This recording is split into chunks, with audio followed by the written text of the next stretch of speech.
This is the Star Wars The Black Series, a gaming great from Star Wars Knights of the Old Republic game. We have Darth Malak. I never actually played the game, and I've never had a Darth Malak figure. The 3.75-inch figure, I never had that. So this is my first ever Darth Malak figure. It's going to be my first review of this character. He looks absolutely gorgeous with the box art and all that. I hope the figure does not disappoint. I picked up this figure from my local Toys R Us store for a whopping $29. Let's get this guy out of packaging. And here is the Black Series Darth Malak out of the box. And boy, this figure is a beast. I didn't expect it to be this big and this detailed. This figure has a lot of surprises.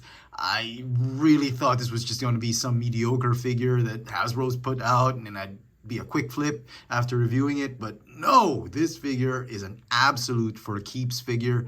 Definitely one of the best Black Series figures Hasbro's ever come up with.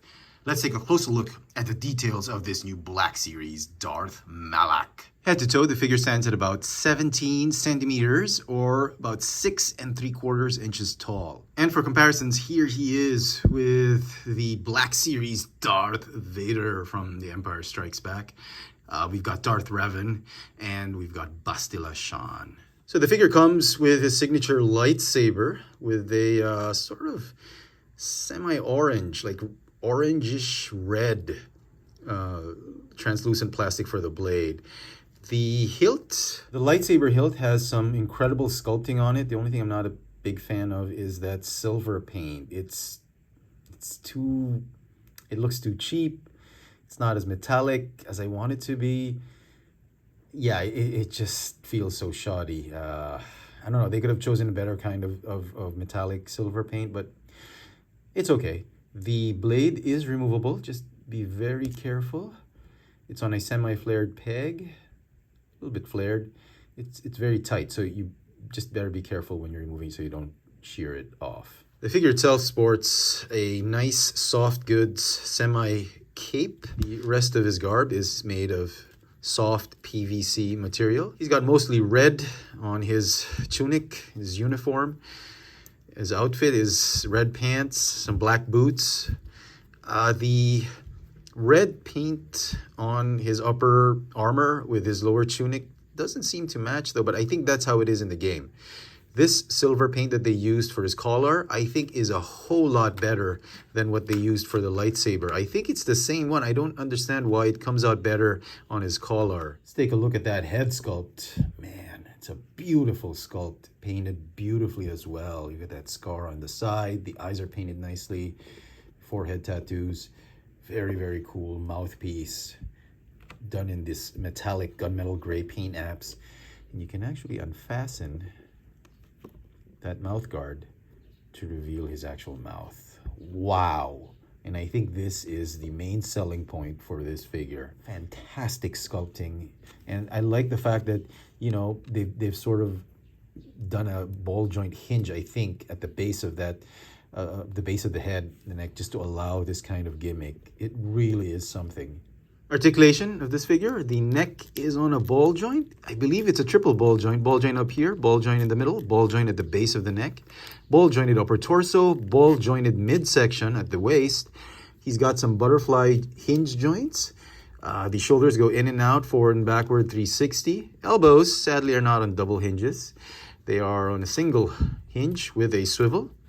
The wrists are on swivels and they move up and down to allow him to hold his lightsaber better. The hips, they've got ball joints. They allow you to do the splits, but 90 degrees. Forward and backward a little bit, but hindered by the soft PVC lower part of the tunic. He's got a thigh swivel. Single hinge knees that bend just slightly over 90 degrees. It comes with a swivel. There's no boot cut.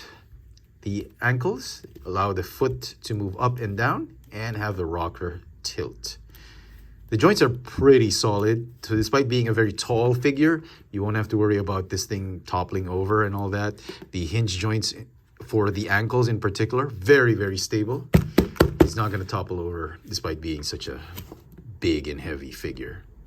And so some final thoughts on this Black Series Darth Malak figure. Man, I love this figure. Definitely one of the best Black Series figures out there. If you have to pick up just one figure or maybe two for this year, it's got to be this Darth Malak and maybe Bastila Shan. I mean, even if you're not familiar with the game, you don't play the game, like me, I never played the game, but I watched a couple buddies play it back in the day.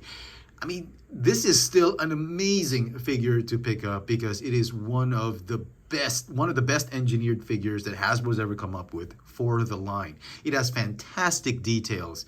It's a very hefty, huge figure for its scale. I mean, perfect scale with the rest of the gaming greats, the Knights of the Old Republic figures. It's got that mouth reveal gimmick, great soft goods cape, fantastic detail all around. Articulation could use a little bit of work, maybe some double hinge joints and all that, but as it is a perfect rendition of Darth Malak in the 1/12th scale. The figure is going to get a 10 out of 10. Let me know in the comment section what you guys think of this Black Series Darth Malak. Hit that notification bell so you never miss out on any of my latest video reviews. And if it's your first time here, please subscribe. Thanks for watching.